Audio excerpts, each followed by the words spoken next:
ఉన్నాయి. రోజుకి మొత్తం 2154 లక్షల బ్యారెల్స్ ముడి చమురును ఎగుమతి చేసే ఇరాన్ అతిపెద్ద దిగుమతిదారులు చైనా, జపాన్, భారత్, దక్షిణ కొరియా.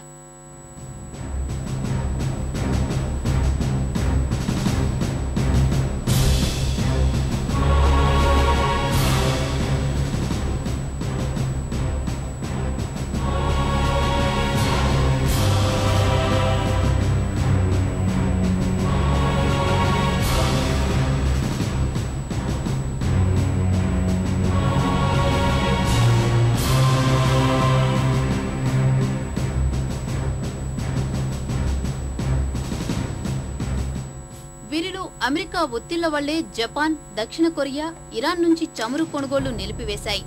ప్రపంచంలో 5వ అతిపెద్ద చమురు ఉత్పత్తిదారైన ఇరాన్కు ఆర్థికంగా ఇది పెద్ద దెబ్బ పడింది.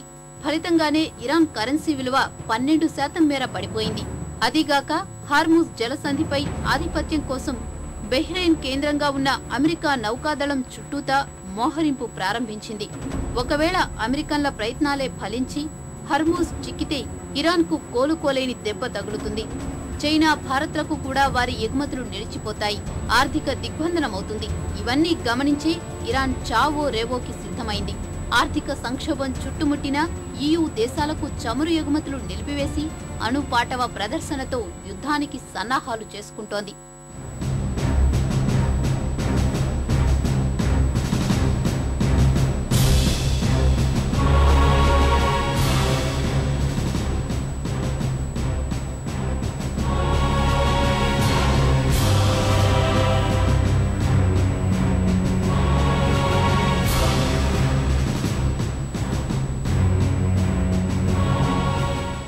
కమ్ముకున్న యుద్ధ మేఘాలతో ఇప్పటికే చమురు మార్కెట్లు భగ్గుమన్నాయి. 24 గంటల్లోని $2 పెరిగిన బ్యారెల్ క్రూడాయిల్ ధర 6 నెలల గరిష్ట స్థాయికి చేరింది.